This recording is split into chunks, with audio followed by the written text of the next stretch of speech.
Team India absolutely unstoppable. अगर आपको एक परफेक्ट एग्जांपल देखनी है टीम वर्क की तो आप 2024 के T20 वर्ल्ड कप में इंडिया की परफॉर्मेंसेस देखिए।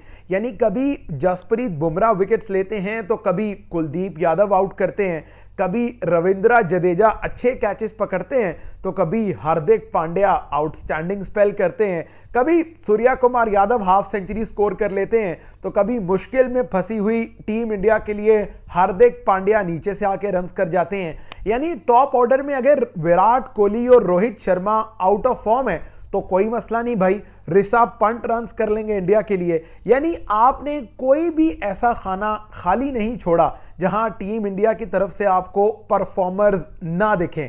खैर, इंडिया ने आज सुपर 8 राउंड में अपने दूसरी कामयाबी हासिल की है, जहां बांग्लादेश को एक बड़े मार्जिन से हरा के इंडिया ने तकरीबन अपनी सेमीफाइनल बर्थ जो है वो पक्की कर ली है। आज इंडिया की तरफ से बैटिंग में एक बड़ी कमाल अप्रोच देखने को मिली और उस कमाल अप्रोच का नाम है फेयरलेस बैटिंग।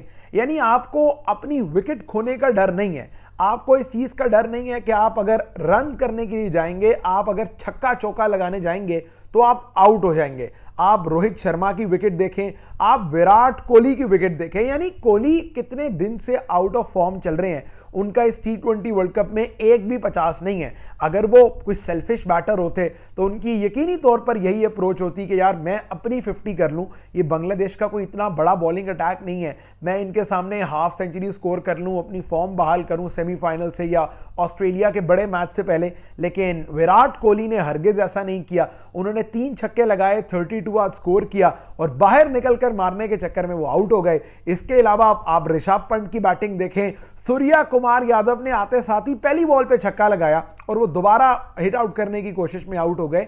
यानी आपको भरपूर इंटेंट और भरपूर सेल्फलेस क्रिकेट दिखाई देगी इंडिया के बैटर्स में, और यही कुछ चीजें हैं भाई, यही मिडिल ऑर्डर का परफॉर्म करना जो आपको दुनिया की हर टीम में दिखाई दे रहा है। इंडिया के मिडिल ऑर्डर में पिछले मैच में सूर्या कुमार यादव ने हाफ सेंचुरी स्कोर की, आज नीचे से आकर हार्दिक पांड्या ने 50 किया, आज शिवम दुबे ने 25-30 रन करके इंडिया की बैटिंग को संभाला दिया। तो भाई ये क्रिकेट जो है ये एक टीम स्पोर्ट्स है और टीम स्पोर्ट में आप तमाम तर प्लेयर से एक्सपेक्ट करते हैं कि वो चिप इन करें, आपकी टीम के लिए बड़ी परफॉर्मेंसेस दें। आज इंडिया के एक मरतबा फिर 90 पे कोई लगभग 4 आउट हो गए थे, लेकिन फिर उसके बाद पार्टनरशिप लगी, आज शिवम दुबे ने रिस्पॉन्सिबिलिटी का मुजाहिरा किया, फिर ऊपर से आकर ऋषभ पंत ने रन्स किए। यानी टीम इंडिया कलेक्टिवली परफॉर्म कर रही है, कोई एक प्लेयर की कोई इंडिविजुअल ब्रिलियंस पे रिलाई नहीं कर रही। लेकिन बांग्लादेश क्रिकेट पर बहुत अफसोस है मुझे, बांग्लादेश टीम की परफॉर्मेंस पर, उनकी बैटिंग अप्रोच पर, उनकी बॉलिंग पर काफी ज्यादा जो है वो अफसोस रहा है कि बांग्लादेश डेवलप कर ही नहीं पाया अपने आप को बड़ी टीम में, वो निकल ही नहीं पाए उस पेज में, उस फेज से नहीं निकल पाए कि उन्हें बड़ी टीम्स के अगेंस्ट खेलना है तो उन्हें बड़ी क्रिकेट खेलनी होगी, उन्हें अपने आप को आउट ऑफ द स्किन जाकर परफॉर्म करना होगा। क्योंकि 182 के रन चेज में जितनी टिमिड अप्रोच, जितनी गंदी क्रिकेट बांग्लादेश ने खेली है, आप उनसे बेहतर क्रिकेट की तवक्को कर सकते हैं। जितने टैलेंटेड प्लेयर उनके पास हैं, शांटो कप्तान हो गए, शाकिब हो गए, रिदवाई हो गए, लिटन दास हो गए, इन तमाम प्लेयर्स ने आज बहुत डिसअपॉइंट किया है। लेकिन जिस प्लेयर ने डिसअपॉइंट नहीं किया वो है Kuldeep Yadav, left arm chinaman. क्या गेंदें घुमाई हैं भाई उन्होंने आज, मतलब जो जबरदस्त उनकी तरफ से गुगली, जो उनका फ्लिपर, जो जबरदस्त उन्होंने अपने वेपनरी का इस्तेमाल किया है बांग्लादेश के बैटर्स के सामने।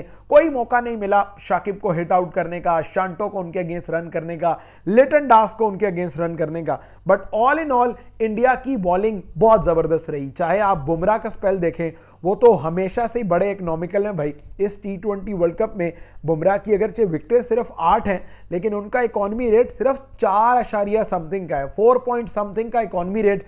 जब आप 19 ओवर्स कर लें T20 वर्ल्ड कप में तो ये शो करता है कि क्लास तो है जस्सी के पास, जस्सी जैसा हकीकतन कोई नहीं है। के लिए ऑब्वियसली ये विक्ट्री बहुत इंपॉर्टेंट इस वजह से थी कि पिछला मैच इंडिया ने अफगानिस्तान के अगेंस्ट कोई 47 ऑड रन से जीता था। अब बांग्लादेश के अगेंस्ट इस बड़ी फतह का मतलब यह है कि इंडिया का नेट रन रेट बहुत बेहतरीन हो गया है सेमीफाइनल में जाने के लिए। तो 2 विन्स आउट ऑफ 2 गेम्स का मतलब है कि अगर आप ऑस्ट्रेलिया के अगेंस्ट हारते भी हैं तो आपको ये मेक श्योर करना होगा कि एक छोटे मार्जिन से इंडिया की टीम ऑस्ट्रेलिया से हारे, ताकि इंडिया के जो सेमीफाइनल में जाने के चांसेस हैं वो बरकरार रहे। But all in all Bangladesh की तरफ से एक बड़ी पुअर परफॉर्मेंस थी, ना उनके बॉलर्स ने क्लिक किया, ना उनके बैटर्स जो हैं वो सिचुएशन को बेहतर अंदाज से रिस्पॉन्ड कर सके। बट मेरा ख्याल है बांग्लादेश क्रिकेट को अब शाकिब अल हसन, महमूदुल्लाह, इन खिलाड़ियों से मूव ऑन करना होगा। अब वक्त आ गया कि बांग्लादेश आगे बढ़े इनसे और अपनी क्रिकेट को बेहतर अंदाज से, जो यंगस्टर्स हैं, रिदवाई हो गए या कप्तान नजमुल हसन शांटो हो गए, लिटन दास जैसे प्लेयर्स हैं, इनसे बांग्लादेश को अपनी क्रिकेट को इंप्रूव करवाने की जरूरत है। इंपॉर्टेंट है कि अब इंडिया सेमीफाइनल में खेलेगा किससे, क्योंकि आज का मैच तो बड़ा जबरदस्त किया है, बट इंडिया का इस वर्ल्ड कप में पाकिस्तान के अलावा अभी तक किसी बड़ी टीम से मुकाबला नहीं हुआ। मतलब इंडिया ने Australia, south Africa, West Indies, England, New Zealand, किसी बड़ी टीम से नहीं खेला अभी तक इस T20 वर्ल्ड कप में। तो इंडिया की जो स्ट्रेंथ है, जो वीकनेसेस हैं, उन तमाम तर चीजों का बेहतर अंदाज से पता चलेगा one India will compete against Australia, जो कि मंडे को एक बड़ा जबरदस्त और एक बड़ा एक्साइटिंग मैच है। बट ऑल इन ऑल आज का दिन, आज की शाम, हार्दिक पांड्या की अच्छी बैटिंग, विराट कोहली की सेल्फलेस अप्रोच, जसप्रीत बुमराह का बड़ा इकोनॉमिकल स्पेल और कुलदीप यादव की मिस्ट्री के नाम रहेगी, जहां इन 4-5 बड़े परफॉर्मर्स ने कलेक्टिवली एक टीम एफर्ट करके इंडिया को सुपर 8 राउंड में दूसरी कामयाबी दिलवाई है। And now they are top favourites to retain the first spot in the semi-final.